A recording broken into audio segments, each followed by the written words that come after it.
بسم الله الرحمن الرحيم. الرحمن علم القرآن.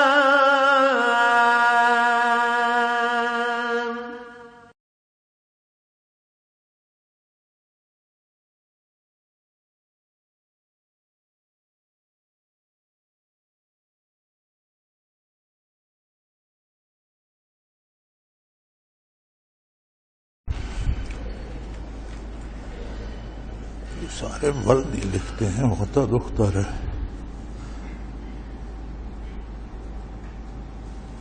بالکل اس دن بھی یہی ہے، سارے یہ لکھے ہو. ہاں جی،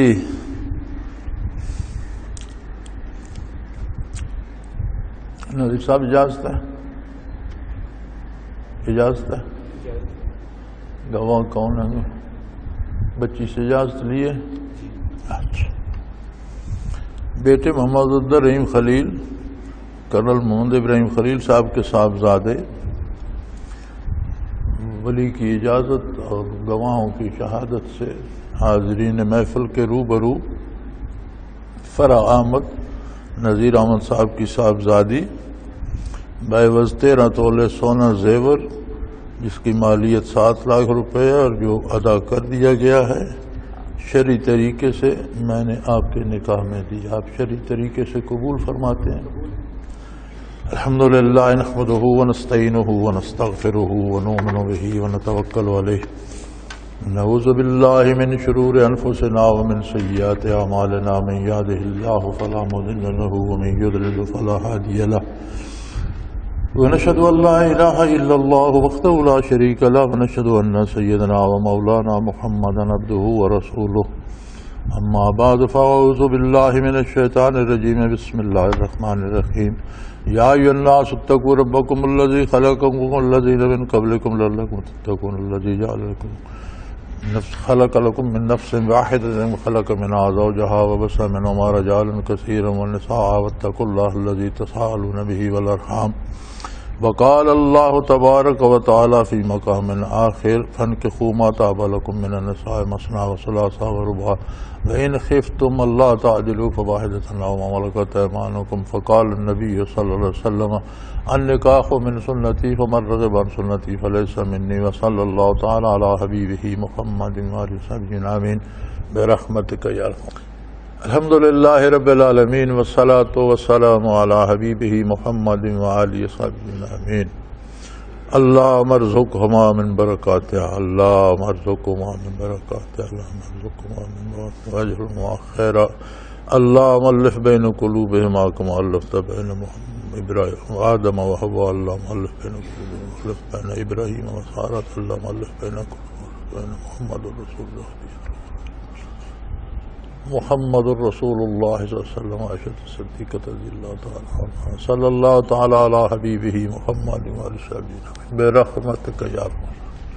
مبارک ہو، اللہ پاک مبارک کرے. جی آپ دونوں حضرات کو بھی اللہ پاک مبارک کرے. اللہ مہربانی کرے. ماشاءاللہ. کیا حال ہے؟ کب آئے؟ جی عید سے 2-4 دن پہلے. خیریت سے ہو؟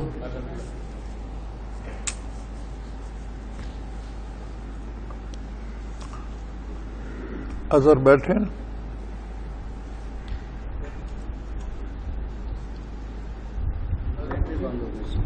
ہاں جی کہ بند ہو گیا؟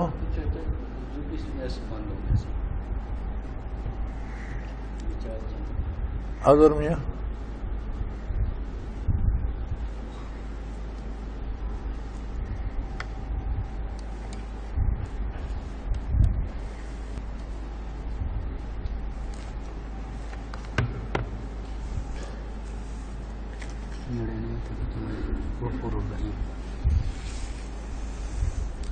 الحمدللہ رب العالمین والصلاة والسلام علی حبیبہ محمد وعلی آلہ وصحبہ اجمعین.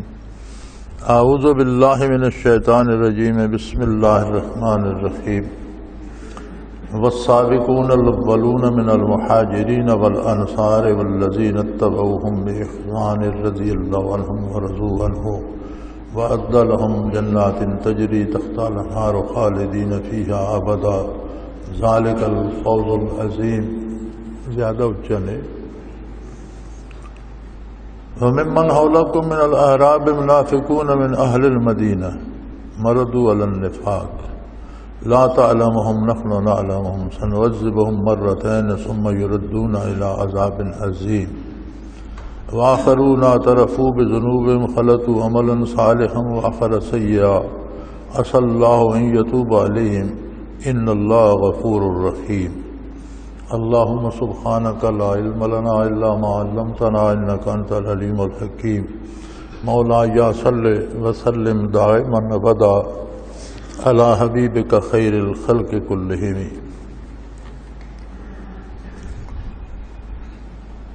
ان آیات کریمہ میں اللہ کریم نے امت مسلمہ کو 3 جماعتوں میں تقسیم فرما دیا ہے، اور ایسی 3 جماعتیں متعین فرما دی ہیں جن کے باہر اسلام کا تصور نہیں ہے. وہی شخص مسلمان ہے جو ان 3 جماعتوں میں سے کسی نہ کسی ایک جماعت میں شامل ہے. سب سے پہلے والسابقون الاولون من المہاجرین والانصار، 2 طبقے ہیں، سبقت لے جانے والے اور سب سے آگے سب سے پہلے نمبر پر سابقون الاولون. یہ سبقت صرف اس امت پر نہیں ہے، یہ سبقت تمام امتوں پر ہے. جس طرح نبی صلی اللہ علیہ وسلم کی فضیلت تمام انبیاء پر ہے، اسی طرح آپ صلی اللہ علیہ وسلم کی امت کی فضیلت تمام امتوں پر ہے. اور پوری انسانیت جب سے وجود میں آئی ہے اور جب تک انسانیت کو اللہ باقی رکھنا چاہیں گے، ساری انسانیت میں سب سے اولیت لے جانے والے، سب سے سبقت لے جانے والے 2 طبقے ہیں، المہاجرین والانصار. مہاجرین میں وہ لوگ شامل ہیں جو مکہ مکرمہ میں ایمان لائے اور اس قدر پختہ یقین نصیب ہوا انہیں کہ دنیا کی ہر مصیبت جھیل گئے لیکن ایمان کا دامن ہاتھ سے نہیں جانے دیا. پھر ایک وقت آیا جب ہجرت کا حکم ہو گیا کہ آپ اس شہر کو چھوڑ دیں، اسلام کو نہ چھوڑیں، شہر کو چھوڑ دیں. شہر کو چھوڑنے کا مطلب یہ تھا کہ زندگی کا سرمایہ دنیا کا جو کمایا، جو زمینیں باغات جائیداد بنائی، جو گھر مکان بنائے، وہ سب کچھ رہ جائے.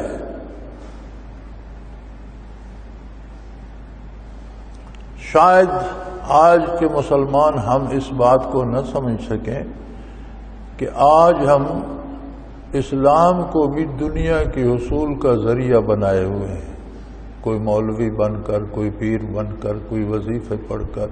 اور اکثریت جو ملتی ہے وہ یہ چاہتی ہے کہ کوئی ایسا وظیفہ بتائے نا جس سے پیسے عام ہو جائیں، نوکری مل جائے، دولت آ جائے. اسلام اللہ سے تعلق کا نام ہے. کس کو کتنا رزق دینا ہے، کس کے پاس کتنی دولت ہوگی، کون کتنا غریب ہوگا، کس کی صحت کتنی ہوگی، کس کو کتنی بیماریاں بھگتنی ہیں، کس کے پاس کتنے ذرائع ہوں گے، کس کے پاس اقتدار ہوگا، کون غلامی میں زندگی گزارے گا، یہ فیصلے اللہ کریم کے ہیں، ان میں بندوں کا دخل نہیں. یہ اس کے فیصلے ہیں جس نے مخلوق کو پیدا فرمایا اور ان کا نصیبہ خود لکھا، ان کے لیے رزق پیدا فرمایا اور تقسیم کر دیا، ان سب کو عطا کر دیا، ہر ایک کو اپنا نصیبہ ملے گا، کوئی فرد کسی دوسرے کے حصے کا ایک قطرہ پانی نہیں پی سکتا، ایک دانہ کھا نہیں سکتا۔ لوٹ کر جمع بھی کرتا رہے تو چھوڑ کر مر جائے گا، کھائیں گے وہی جن کے نصیبے میں ہے۔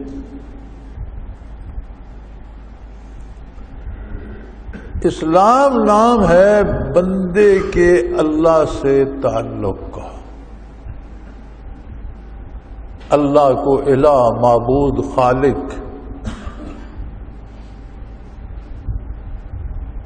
ماننے کا نام اسلام ہے، اور اس کا واحد ذریعہ ہے محمد الرسول اللہ صلی اللہ علیہ وسلم۔ آپ صلی اللہ علیہ وسلم کی بعثت سے لے کر قیامت تک ساری مخلوق کے لیے اللہ سے تعلق کا واحد ذریعہ حضور نبی کریم صلی اللہ علیہ وسلم کی ذات مقدسہ۔ آپ کہتے ہیں اللہ سے تعلق کا ذریعہ قرآن ہے، قرآن کس نے دیا، کہاں سے آیا؟ حضور صلی اللہ علیہ وسلم کے علاوہ کسی نے وحی کی آواز سنی؟ کسی کو وحی کا ادراک ہوا؟ قرآن بھی تو حضور نے بتایا کہ یہ قرآن ہے۔ حدیث قرآن کی سب سے پہلی تفسیر ہے جو محمد الرسول اللہ صلی اللہ علیہ وسلم نے فرمائی، اور حدیث بھی وحی ہے۔ قرآن وحی مطلب ہے، یعنی اس میں الفاظ بھی اللہ کریم کے اپنے ہیں اور مفاہیم بھی۔ وحی حدیث وحی غیر مطلب ہے، جس کی تلاوت نہیں کی جاتی، اس میں الفاظ محمد الرسول اللہ صلی اللہ علیہ وسلم کے ہیں، مفہوم اللہ کریم کے ہیں۔ جو بات اللہ نے حضور کو بتائی کہ آپ اپنی طرف سے بتائیں وہ حدیث ہے، جو بتائی کہ یہ میری طرف سے بتائیں یہ قرآن ہے۔ تو قرآن و حدیث کا ماخذ بھی حضور کی ذات ہے، لہذا تعلق باللہ کا واحد راستہ محمد الرسول اللہ صلی اللہ علیہ وسلم کی ذات ہے۔ اب یہ لوگ جن کو اللہ فرما رہے ہیں کہ ساری مخلوق میں سب سے سبقت لے گئے اور اولیت لے گئے، یہ کون ہے؟ المہاجرین۔ یہ وہ لوگ ہیں، یہ وہ مقدس جماعت ہے جس نے 13 برس حضور کے ساتھ دنیا کی ساری مصیبتیں برداشت کی، دامان رسالت کو نہ چھوڑا، اور جب حکم ہوا کہ ہجرت کر جاؤ اگر یہ شہر کے لوگ تمہیں برداشت نہیں کرتے، تو سب کچھ چھوڑ دیا۔ اولادیں چھوڑ دی جو مسلمان نہیں تھیں، والدین چھوڑ دیے جو مسلمان نہیں تھے، بہن بھائی چھوڑ دیے، دوست احباب چھوڑ دیے، اپنی کمائی، مال و دولت، جائیدادیں، زمین، باغات چھوڑ دیے، اور ایسے چھوڑے۔ کمال یہ ہے کہ پھر مکہ مکرمہ فتح ہو گیا، اسلامی ریاست میں آ گیا، لیکن مہاجرین نے اپنے گھر اور زمینیں واپس نہیں، بلکہ فتح مکہ پر بھی مکہ مکرمہ میں رہ کر انہوں نے قصر نمازیں پڑھی کہ ہم تو یہاں مسافر ہیں، ہمارا یہاں گھر نہیں ہے، ہم چھوڑ چکے ہیں۔ خود حضور نے قصر پڑھی، صحابہ کرام نے قصر نمازیں پڑھی، کسی نے گھر، مکان، زمین واپس نہیں لی، اللہ کے نام پہ چھوڑ دی۔ ایک طبقہ ان کا، دوسرے وہ لوگ جن کا وفد مکہ مکرمہ جا کر مسلمان ہوا تھا اور جنہوں نے حضور صلی اللہ علیہ وسلم کو مدینہ منورہ آنے کی دعوت دی، اور جنہوں نے یہ سوچ سمجھ کر دعوت دی کہ ہم پوری دنیا کفر کی مخالفت مول لے رہے ہیں، جن پر یہ سوال بھی کیا گیا حضور صلی اللہ علیہ وسلم کی طرف سے کہ آپ جانتے ہو کہ ہماری ہجرت اور مدینہ منورہ آنے کا مطلب کیا ہوگا؟ انہوں نے فرمایا خوب جانتے ہیں، پوری دنیا کفر و شرک ہمارے خلاف متحد ہو جائے گی، لیکن ہم ہر مصیبت کا مقابلہ کریں گے اور آپ کی خدمت کا حق ادا کریں گے۔ شاید آج کا مسلمان جو اسلام کو بھی دنیا حاصل کرنے کا ذریعہ سمجھتا ہے، اس فلسفے کو نہ سمجھ سکے کہ ساری دنیا ہار دینا اور ایمان کو تھام لینا اتنا بڑا کام تھا کہ اللہ نے فرمایا سابقون الاولون من المہاجرین والانصار، دو جماعتیں یہ ہیں، ایک جنہوں نے ہجرت کی اور ایک وہ جنہوں نے مدینہ منورہ میں ان کے لیے سینے کھول دیے اور ان کی مدد پر کمر بستہ ہو گئے، ان کو گھروں میں بسایا، جائیدادیں بانٹ دی، حتیٰ کہ جہاں ضرورت پڑی ان کے شانہ بخشانہ جانیں دیں، جہاد دیے، غلبہ اسلام کے لیے قربانیاں دیں اور کوئی کمی نہ کی۔ فرمایا یہ دو لوگ ایسے ہیں جو سب کر سبقت لے گئے، یہ دو جماعتیں ہیں۔ یاد رہے ہجرت بھی فتح مکہ مکرمہ تک ہے۔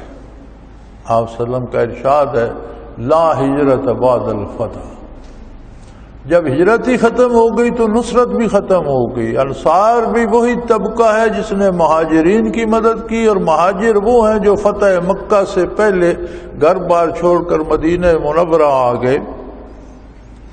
یہ تو دو جماعتیں ہوں گی۔ اب تیسری جماعت، اس کا مطلب ہے کہ جو صحابہ کرام رضوان اللہ علیہم اجمعین فتح مکہ کے بعد مکہ مکرمہ سے مدینہ منورہ منتقل ہوئے، وہ مہاجر نہیں ہوں گے، چونکہ ہجرت فتح تک تھی۔ پھر وہ اپنی مرضی سے وہاں آ گئے یا کہیں اور چلے گئے یا کسی نئے شہر میں جا بسے، تو ہجرت نہیں، ہجرت فتح مکہ سے پہلے تک تھی۔ وہ بھی تیسرے طبقے میں آئیں گے، اور تیسرا طبقہ ہے والذین اتبعوہم بإحسان، جنہوں نے خلوص دل سے مہاجر و انصار کا اتباع کیا۔ یہ بڑی عجیب بات ہے، متبوع صرف نبی ہوتا ہے، کیونکہ نبی معصوم عن الخطا ہوتا ہے، نبی سے غلطی نہیں ہوتی، نبی ہمیشہ صحیح کرتا ہے، اللہ کی طرف سے رہنمائی ہوتی ہے اور ہر کام نبی صحیح کرتا ہے۔ نبی معصوم عن الخطا ہوتا ہے، نبی سے خطا ہوتی نہیں، تصور ہی نہیں۔ صحابی محفوظ ہوتا ہے اللہ کی طرف سے، اللہ صحابی کی حفاظت فرماتا ہے، اور یا اللہ محفوظ عن الخطا ہوتے ہیں، اللہ ان کو گناہ سے بچاتا ہے، معصوم نہیں ہوتے، ان سے گناہ ہو سکتا ہے۔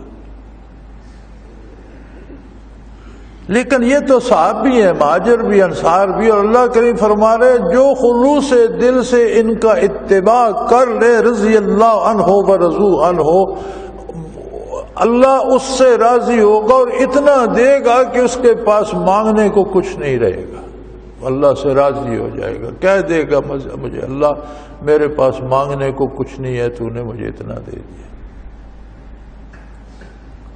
تو یہ غیر نبی کس طرح قابل اتباع ہو گئے؟ اس کو کہتے ہیں فنا فی الرسول۔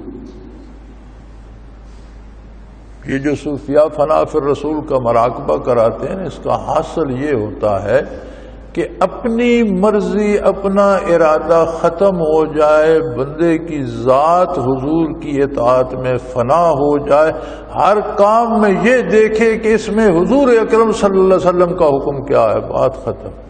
اس میں دنیا کا نفع ہے یا نقصان، اس میں دنیا کی شہرت ہے یا بدنامی، اس میں دنیا آتی ہے یا جاتی ہے، یہ نہیں، کوئی غرض نہیں سوائے اس کے کہ وہ کام کروں جو میرے نبی نے کرنے کا حکم دیا ہے، بات ختم۔ نتائج کیا ہیں وہ اس کے پاس۔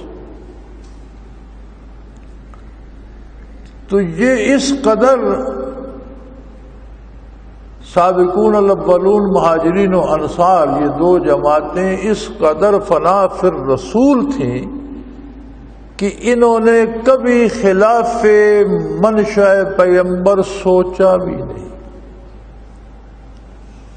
لہذا یہ مثالی مسلمان بن گئے قرآن کریم کے، اور فرمایا جو بھی ان جیسا ہوگا میں اس پر راضی اور اس پر اتنا انعام کروں گا کہ وہ بھی راضی ہو جائے گا، بس بس کہہ اٹھے گا۔ تو اس کا مطلب ہے کہ غیر مہاجر صحابہ بھی جو ہجرت کے بعد تشریف لائے یا بعد میں جنہوں نے ایمان قبول کیا، وہ بھی بے شمار ہیں، اور الصحابۃ کلہم عدول، تمام صحابی عادل ہیں۔ حضور کے تمام صحابی اللہ کے نیک اور بخشے ہوئے بندے ہیں۔ اور فرمایا صحابی کا نجوم، میرے صحابہ تو ستاروں کی مانند ہیں، بِأَيِّهِمْ اقْتَدَيْتُمْ اهْتَدَيْتُمْ، تم جس کا دامن تھام لوگے ہدایت پا جاؤ۔ جو کام کسی صحابی نے کیا ہے اس کے اتباع میں کرو گے تو ہدایت پاؤ گے، وہ اللہ کی طرف لے کے جائے گا۔ میرے صحابہ ستاروں کی مانند ہیں، جس کا دامن تھام لوگے ہدایت پا جاؤ۔ لیکن یہ جو دو طبقے ہیں مہاجر و انصار، ان کی فضیلت باقی صحابہ پر بھی بہت زیادہ ہے۔ اور اللہ کریم نے یہ قید لگا دی کہ قیامت تک آنے والی انسانیت میں جو خلوص دل سے بے احسان ہوتا ہے، دل کی گہرائی سے پورے خلوص سے کوئی کام کرنا، اسی لیے راہ سلوک کو احسان کہتے ہیں کہ سلوک دل ہی سے بات کرتا ہے، دل ہی کو اللہ اللہ پہ لگاتا ہے اور دل ہی کو خالص اور کھرا کرتا ہے۔ تو فرمایا قیامت تک جس نے خلوص دل سے ان کا اتباع کر لیا، رضی اللہ عنہم ورضوا عنہ، اللہ ان سب پر راضی ہوگا اور ان سب کو راضی کرے گا۔ اور فرمایا وَأَعَدَّ لَهُمْ جَنَّاتٍ، انہی لوگوں کے لیے تو جنتیں بنائی گئی ہیں۔ اب دیکھیں قرآن کا انداز بیان، جنت عطا کرنا اور بات ہے، اور کسی کو یہ فرمانا کہ یہ تو میں نے بنائی تمہارے لیے، یہ بالکل اور بات ہے۔ کسی کو جنت عطا کر دینا، بخش دینا، انعام دے دینا، یہ بھی اللہ کی بہت بڑی رحمت ہے۔ لیکن وہ کیسے لوگ ہیں جن سے یہ کہا جائے گا کہ یہ تو پیدا تمہارے لیے کی گئی ہے، یہ بنائی تمہارے لیے گئی ہے، آ جاؤ یہ بسو ان میں، یہ تمہاری جگہ تمہارے لیے بنی ہے، تمہاری خاطر سے بنی ہے۔ تو فرمایا قیامت تک آنے والی انسانیت میں سارے لوگوں میں جو خلوص سے ان طبقہ مہاجرین و انصار کا اتباع کر لے گا، گویا اس نے محمد الرسول اللہ کا اتباع کر لیا، چونکہ یہ وہ لوگ ہیں جو حضور کی منشا کے بغیر سوچتے بھی نہیں۔ اور اس کیفیت کو حقیقی فنا فی الرسول کہا جاتا ہے۔ فنا فی الرسول کا مقصد یہ ہے کہ اپنا ارادہ، اپنی خواہش، اپنی آرزو نہ رہے، ایک ہی آرزو رہ جائے کہ میرے محبوب صلی اللہ علیہ وسلم کیا چاہتے ہیں میں وہ کروں۔ فرمایا اعد لہم جنات تجری تحتہا الانہار، جن جنتوں کے، جن باغوں کے تابع نہریں بہتی ہیں۔ دنیا کا اصول ہے کہ باغات نہروں کے تابع ہوتے ہیں، جہاں نہر پہنچتی ہے، پانی پہنچتا ہے، وہاں باغ لگ سکتا ہے، جہاں پانی نہیں پہنچتا وہاں باغ نہیں لگ سکتا۔ فرمایا جنت کے باغ ایسے ہیں کہ نہریں ان کے تابع ہیں، جہاں باغ لگا دو پانی کا کام ہے وہاں پہنچے گا۔ ایسے باغ جن کے تابع نہریں بہتی ہیں، ایسے ہی لوگوں، انہی لوگوں کے لیے تو ہم نے پیدا فرمائے ہیں۔ خالدین فیہا ابدا، ان میں ہمیشہ ہمیشہ ہمیشہ رہیں گے، کبھی نہ ان پر موت آئے گی، نہ زندگی ختم ہوگی، نہ کوئی دکھ آئے گا، نہ کوئی پریشانی آئے گی، نہ کوئی تکلیف آئے گی، حتیٰ کہ گرمی سردی بھی تنگ نہیں کرے گی، ہمیشہ رہیں گے۔ اور فرمایا ذالک الفوز العظیم، یہ بہت بڑی کامیابی ہے۔ کسی نے کہا میں نے دولت جمع کر لی، میں بڑا کامیاب ہوں، اس بہت بڑا عہدہ لے لیا، وزیر اعظم بن گیا، صدر بن گیا، کامیاب ہوں، میں نے اتنے شہر فتح کر لیے، کامیاب ہوں۔ اللہ کریم فرماتا ہے یہ سب وقتی اور عارضی بات ہے۔ کامیاب وہ ہے جو اللہ کی جنت میں پہنچ گیا، اور پہنچنے کا طریقہ صرف ایک ہے، جس نے خلوص دل سے مہاجرین و انصار کا اتباع کر لیا۔ اب یہ درجہ بتاتا ہے مہاجرین و انصار کا کہ ان کا اتباع جنت کی ضمانت ہے. اب ان لوگوں سے پوچھئے جو مہاجرین و انصار کے سردار اور خلفائے راشدین پر اعتراض کرتے اور پھر خود کو اہل سنت بھی کہتے ہیں. یعنی جو لوگ اللہ کے مثالی مسلمان اور جن کا اتباع جنت کی ضمانت قرآن دے رہا ہے، اس کے بعد کسی سوال کی گنجائش رہ جاتی ہے؟ نصیب کی بات ہے. اللہ کریم پورے خلوص سے ان اعلی ہستیوں کے اتباع کی توفیق عطا فرمائے. یہ فنا فی الرسول تھے اور جنہیں ان کا اتباع خلوص سے نصیب ہوتا ہے ان میں بڑے خوش قسمت ایسی بھی ہیں جنہیں زندگی میں فنا فی الرسول نصیب ہو جاتا ہے. اور یہی دنیا ہے، جو کچھ کمانا ہے یہی کمانا ہے. یہ زندگی تھوڑی ہے یا بہت، آخرت کی ہمیشہ ہمیشہ کی زندگی میں وہی کچھ ملے گا جو اس زندگی میں کوئی کما کر لے جائے گا. اسے آپ تھوڑا سمجھیں یا بہت سمجھیں، اسے آپ زائد سمجھیں، فالتو سمجھیں. اکثر لوگوں سے پوچھا جائے کیا ہو رہا ہے، کہتے ہیں ٹائم پاس کر رہے ہیں. کمال ہے یار، آدھی پنجابی آدھی اردو آدھی انگریزی بولتے ہو اور یہ نہیں کہتے ہو وقت ضائع کر رہے ہیں، وقت گزار رہے ہیں. وقت اتنا فالتو ہے کہ تم اسے گزار رہے ہو اور اسے پھینک رہے ہو. یہ تو بہت قیمتی ہے.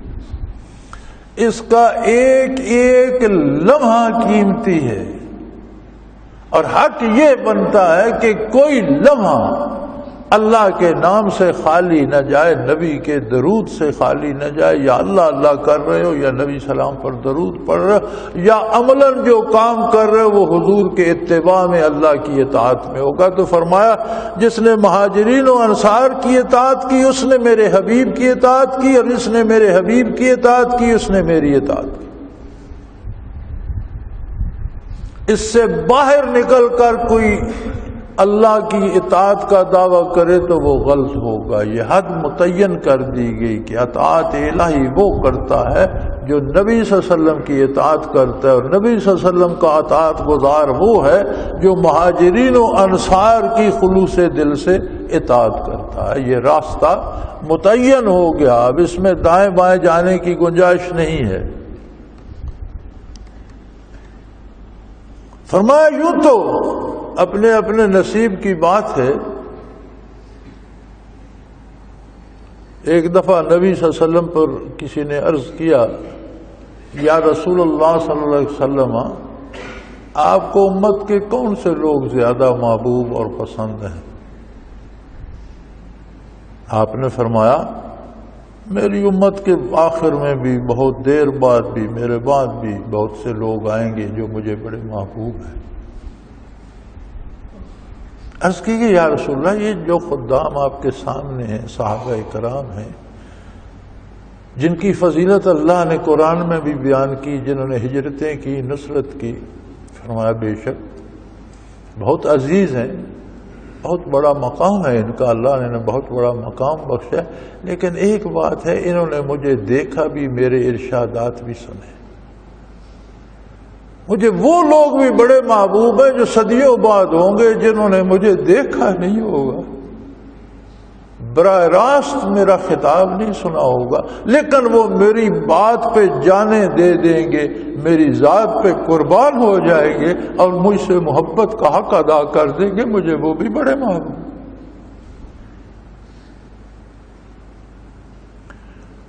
جب تک دنیا قائم ہے ایسے لوگ بھی ہوں گے جو صدیوں کے فاصلے کی پرواہ کیے بغیر حضور کے نام پہ جانے اور دل نچھاور کرتے رہیں گے. لیکن ایسے بدبخت بھی تھے جنہوں نے حضور کا زمانہ بھی پایا اور انہیں نور ایمان نصیب نہ ہوا.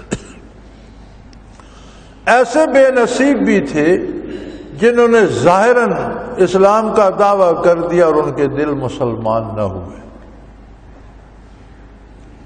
مکی زندگی میں کوئی منافق نہیں ملتا. کیوں؟ اس لیے کہ وہاں قربانیاں دینا پڑتی تھی. منافقین تب آتے ہیں جماعتوں میں جب وہ جماعتیں دنیاوی اعتبار سے کچھ فائدہ دینے کا سبب بنتی ہے۔ مکہ مکرمہ میں 13 سال جس نے کلمہ پڑھا گویا اس نے تلوار پر قدم رکھ دیا، مخلصین رہے۔ مدینہ منورہ میں جب حضور تشریف لائے تو ایک اسلامی ریاست کی بنیاد پڑ گئی اور لوگوں کو دنیاوی مفاد کا بھی ایک لالچ پڑنے لگا، تو کچھ لوگ جو دل سے مسلمان نہیں انہوں نے بھی مسلمانی کا روپ دھار لیا، نمازیں بھی پڑھی، روزے بھی رکھے، ساتھ بھی دیا، لیکن دل سے اسلام قبول نہ کیا۔ تو اللہ کریم آگے ان کا ذکر کرتے ہیں، فرمایا ممن حولکم من الاعراب منافقون، یہ جو بدوی اور صحرائی آپ کے گرد جمع ہو گئے ہیں ان میں ایسے بھی ہیں جو صرف دنیا کے لیے مسلمانی کا روپ دھارے ہوئے ہیں، ان کے دل مسلمان نہیں ہوئے۔ وَمِنْ أَهْلِ الْمَدِينَةِ، اور خود مدینہ منورہ کے رہنے والوں میں بھی ایسے لوگ ہیں، کچھ تو بدوی دیہاتی صحرائی ہیں، کچھ مدینہ منورہ کے رہنے والوں میں بھی ایسے لوگ ہیں، مردوا علی النفاق، جو نفاق پر اڑے ہوئے ہیں۔ لا تعلمون، میرے حبیب آپ انہیں نہیں جانتے، نحن نعلم، ہم انہیں جانتے ہیں۔ سنعذبهم مرتين ثم يردون الى عذاب عظیم، ان کو ہم 2 دفعہ عذاب دیں گے اور پھر بڑے عذاب کی طرف لوٹائے جائیں گے۔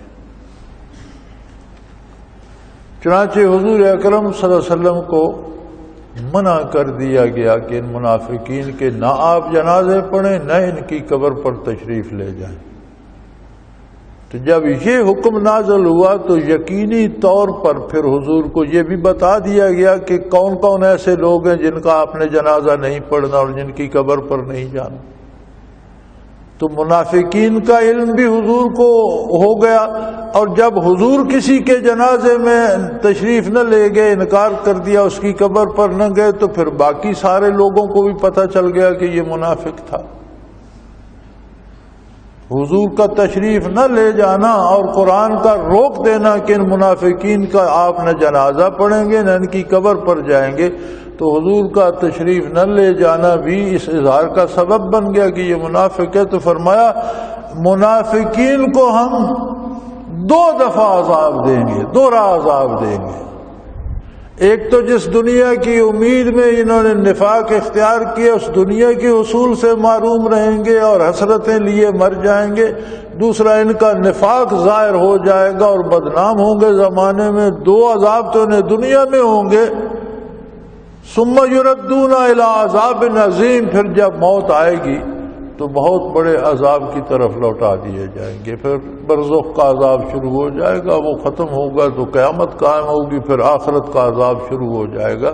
تو یہ 2 گنا عذاب برداشت کریں گے جو منافق ہیں۔ کافر کو 1 گنا عذاب ہوگا، منافق کو 2 گنا ہوگا۔ دنیا میں بھی ذلت و رسوائی ہوگی، قبر میں بھی عذاب ہوگا اور آخرت میں بھی۔ وآخرون اعترفوا بذنوبهم خلطوا عملا صالحا وآخر سیئا، فرمایا کچھ لوگ ایسے ہوتے ہیں جو ایمان کو تو نہیں چھوڑتے لیکن مزاجن کمزور ہوتے ہیں، نیکی بھی کر لیتے ہیں، کبھی ان سے غلطی بھی ہو جاتی ہے، لیکن ایمان کو چمٹے رہتے ہیں، ایمان میں کوئی شبہ نہیں ہوتا، دل میں کوئی شک نہیں گزرتا۔ اگر غلطی کرتے ہیں تو مانتے ہیں کہ جو میں نے کیا وہ غلط ہے، جو اللہ کے رسول نے بتایا وہ صحیح ہے۔ اللہ کے یا رسول اللہ صلی اللہ علیہ وسلم کی حرام کردہ چیز کو حلال سمجھنا کفر ہے اور حرام سمجھ کر کھا لینا گناہ ہے۔ اسی طرح حلال کو حرام سمجھنا کفر ہے، نہ کھا سکنا ایک اور بات۔ تو فرمایا کچھ لوگ ایسے ہوں گے جن کا عقیدہ تو ٹھیک ہوگا، یقین محکم ہوگا اللہ کے رسول کے ارشادات پر، لیکن خلطوا عملا صالحا وآخر سیئا، بھلائی اور برائی ملا دیں گے، نیکی بھی کر لیں گے، کبھی ان سے غلطی بھی ہو جائے گی، عسى اللہ ان یتوب علیہم، قریب ہے کہ اللہ ان کو معاف فرما دے، اللہ کی مرضی، وہ چاہے انہیں معاف کر دے۔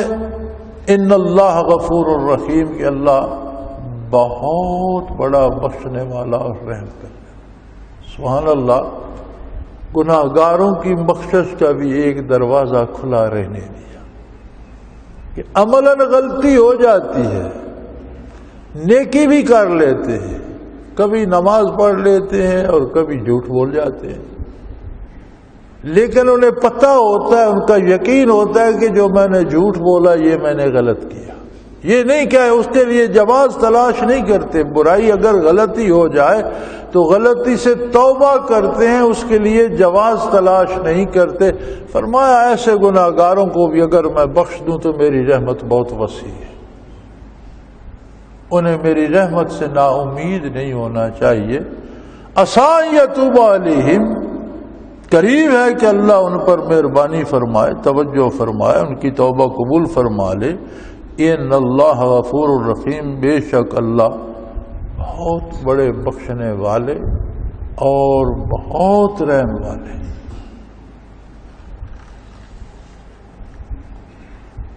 کمال ہے جنہوں نے نیکی کی، عقیدہ بھی وہ اختیار کیا جو اولین سابقین مہاجرین و انصار کا تھا، عمل بھی وہی اپنایا، ان پر تو اللہ کی رحمت ہو گئی، اللہ کی رضا انہیں نصیب ہو گئی۔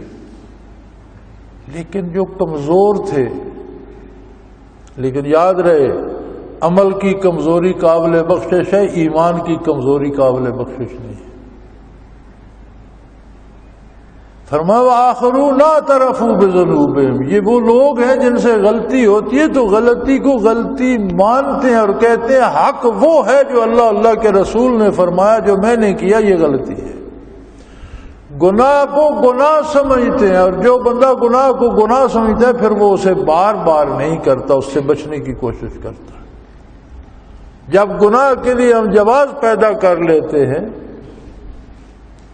تو پھر اسے اختیار کر لیتے ہیں، ساری عمر کرتے رہتے ہیں۔ فرمایا ایسے خطا کار جن سے غلطی ہو جائے، غلطی کا اعتراف کریں، اور جن کا ایمان کھرا اور صاف ہو، میرے نبی کے ساتھ عقیدت صحیح ہو، اللہ پر ایمان صحیح ہو، قریب ہے اللہ ان کو بخش دے، چونکہ اللہ کی رحمت تو بہت بڑی اور بہت وسیع ہے اور بہت بڑا بخشنے والا اور بہت بڑا مہربان ہے۔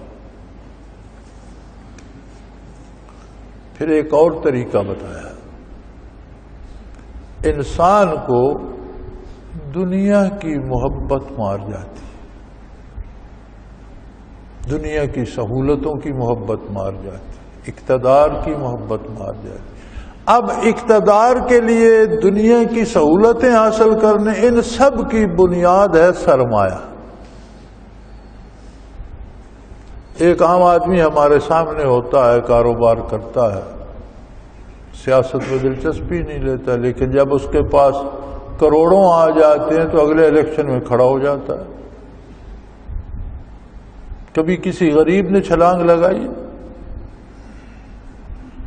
دولت ہی اقتدار کا ذریعہ بھی بنتی ہے اور دنیاوی سہولتیں حاصل کرنے کا ذریعہ بھی بنتی ہے۔ تو فرمایا میرے حبیب خذ من اموالہم صدقۃ تطہرہم وتزکیہم بہا، ان کے مال و دولت میں سے صدقات اور زکوٰۃ قبول کیا کیجئے۔ ایک تو زکوٰۃ فرض صدقہ ہے، زکوٰۃ بھی صدقہ ہے لیکن وہ فرض ہے، مجبوراً دینی ہے۔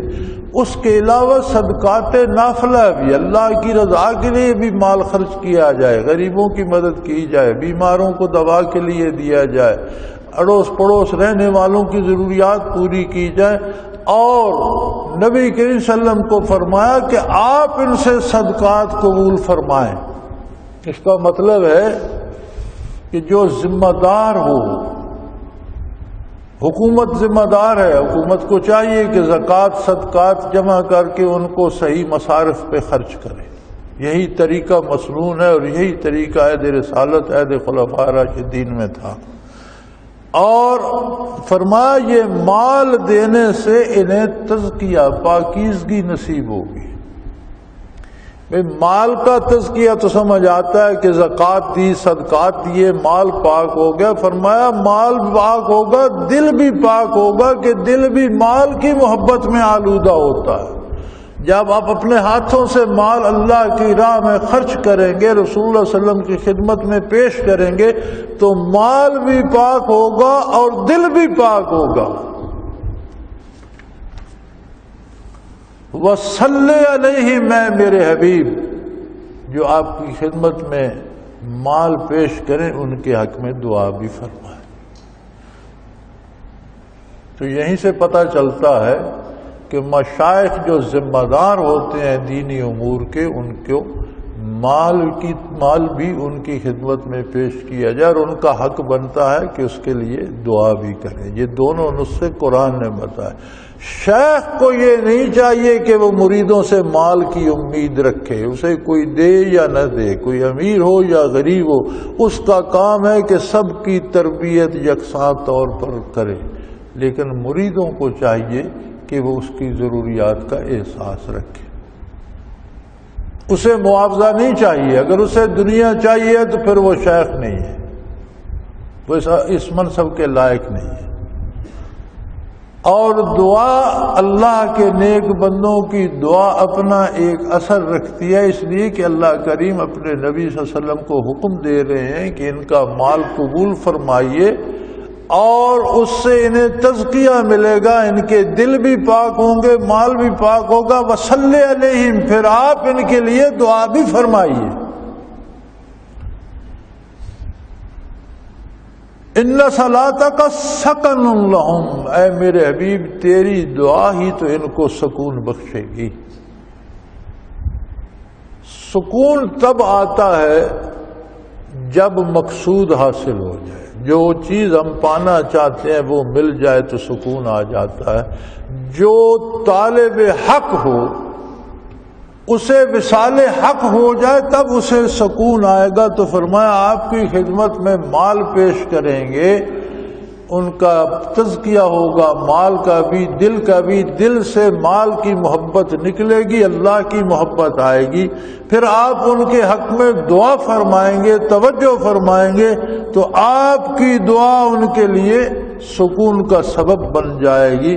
واللہ سمیع علیم، بے شک اللہ ہر بات سنتے ہیں، ہر بات جانتے ہیں. اللہ کریم براہ راست بھی سنتا بھی ہے، جانتا بھی ہے، ہر ایک کے حال سے باخبر بھی ہے. لیکن میرے حبیب وہ چاہتا ہے کہ یہ اپنا مال آپ پہ نچھاور کریں اور آپ اپنی دعاؤں سے ان کو نوازیں. اللہ چاہتا یہ ہے، ورنہ کسی کو کسی کا دکھ بتانے کی ضرورت نہیں ہے کہ اللہ کریم کو کسی کا دکھ کوئی بتائے گا تو اسے پتہ چلے گا. وہ خود جانتا ہے، ہر بات سے واقف ہے، ہر قول کو خود سنتا ہے. کہاں کہیں کوئی بھی جو دعا کرے، جو پکارے، جو بات کرے، وہ سب سنتا ہے، جانتا ہے.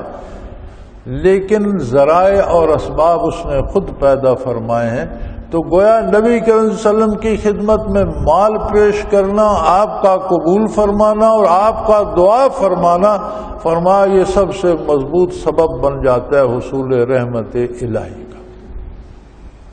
اور یہی چیز منتقل ہوتی ہے اللہ کے نیک اور مقبول بندوں میں. الم یعلم ان اللہ هو یقبل التوبۃ عن عبادہ ویأخذ الصدقات وان اللہ هو التواب الرحیم.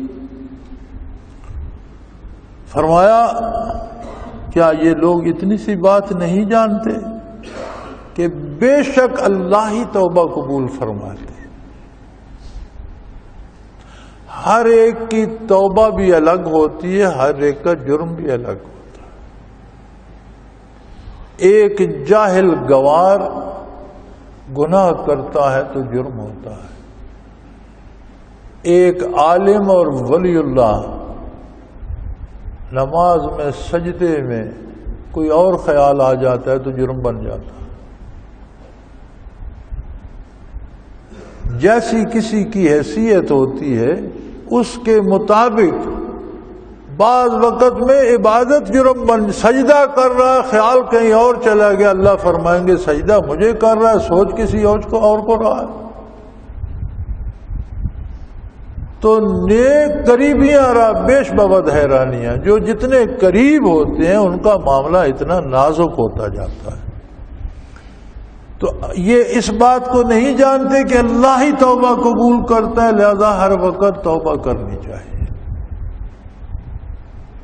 اللہ کی عبادت بھی نصیب ہو تو اس پر شکر کرنا چاہیے کہ یا اللہ تیری مہربانی کہ مجھے سجدے کی توفیق عطا کر دے۔ یہ نہ کرے کہ سجدے گن کر اپنی پارسائی کا ڈنڈورا پیٹنے لگے، میں اتنا پارسا ہو گیا ہوں۔ نہیں، میں اگلے دن ایک ولی اللہ کا قول پڑھ رہا تھا انفال العارفین میں، وہ فرماتے ہیں اے اللہ تو توفیق نہ دیتا تو کس زبان کی جرت تھی کہ وہ تیرا نام لیتی؟ تیرا نام اتنا عالی، اتنا پاک، اتنا عظیم ہے کہ تو توفیق نہ دیتا تو کس زبان میں یہ جرت تھی کہ وہ لفظ اللہ کہہ بھی سکتی؟ یہ بھی تیری عطا ہے۔ تو فرمایا ہر شخص کے درجے کے مطابق ہر شخص کو توبہ کی ضرورت ہے، اور یہ نہیں جانتے کہ اللہ ہی توبہ قبول فرماتے ہیں اپنے بندوں سے۔ وَيَأْخُذْ صدقات، اور ان کے صدقات اور جو وہ خرچ کرتے ہیں اللہ کی راہ میں وہ اللہ ہی قبول فرماتے ہیں، اور اللہ ہی وہ ذات ہے جو توبہ قبول فرمانے والا اور رحم کرنے والا ہے۔ کوئی اس کے سوا دوسرا نہیں ہے کہ کسی کی خطائیں معاف کر دے۔ انسان سے خطا ہو سکتی ہے۔ ایک بڑا عجیب سوال یہاں ہوتا ہے، جب مہاجرین و انصار صحابہ کے اتباع کا حکم دے دیا گیا قرآن میں، تو پھر معترضین کا کیا اعتراض کرتے رہتے ہیں۔ لوگوں نے کہا جی ان سے تو غلطیاں بھی ہوئیں، بعض صحابہ پر حدود جاری ہوئی، سزائیں ملی، تو کیا خطا میں بھی ان کا اتباع کیا جائے گا؟